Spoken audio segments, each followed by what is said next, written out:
আমি এরকম কিছু ভালো একটা পাবো, এটা আসলে আমার কাছে খুব স্বপ্ন দেখার মতোই ছিল। কল্পনাও করিনি যে হয়তোবা আমি তার সান্নিধ্য পাবো। জনাব তারেক রহমান স্যারের সাথে আমি এত নিকটে বসে থেকে যে গাড়ি চালাবো, এটা আসলে আমি কখনো আশা করিনি। প্রধানমন্ত্রী হোক, আমার এটাই চাওয়া।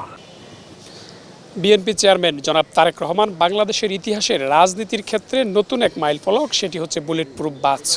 সেই বাসটি যখন চলছিলেন, লক্ষ লক্ষ মানুষ সেই বাসের সামনে দাঁড়িয়ে প্রিয় নেতাকে একবার দেখবে, একটি সেলফি তোলার জন্য অক্লান্ত পরিশ্রম করেছেন।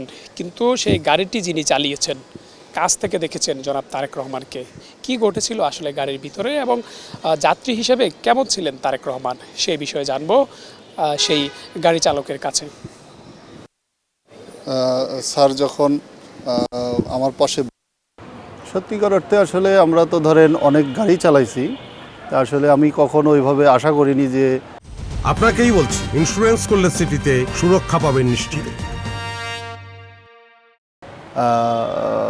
বিএনপির চেয়ারপারসন জনাব তারেক রহমান স্যারের সাথে আমি এত নিকটে বসে থেকে যে গাড়ি চালাবো, এটা আসলে আমি কখনো আশা করিনি।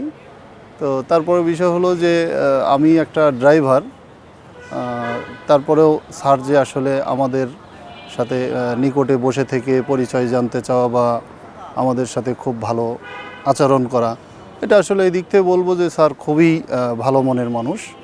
যে তার কাছে আসলে এত কাছে থেকে আসলে আমি এরকম কিছু ভালো একটা পাবো, এটা আসলে আমার কাছে খুব স্বপ্ন দেখার মতোই ছিল।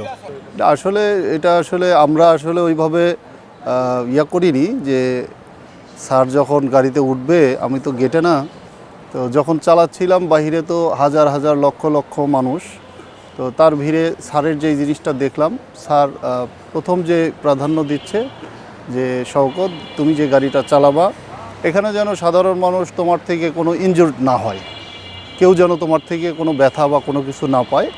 কারণ স্যারের বরাবরই একটাই চিন্তা, দেশের মানুষের ভালো নিয়ে।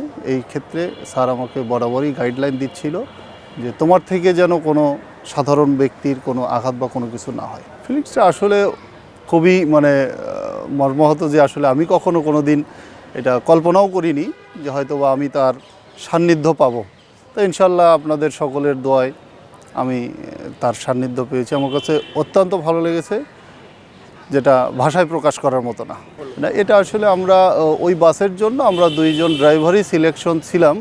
তো অন্যদের থাকতে পারে, সেটা আসলে আমরা জানি না, কিন্তু কর্তৃপক্ষের দিক থেকে আসলে আমাদেরকেই সিলেকশন করা হয়েছে, যার কারণে আমরা আসলে ওখানে আর ওইরকম তেমন কিছু দেখতেছি না। আমি অবশ্যই ধন্য যে আসলে চেয়ারম্যান স্যারের এত নিকটে থেকে আসলে গাড়ি চালাবো, আমি এটা জীবনেও কখনো কল্পনা করিনি।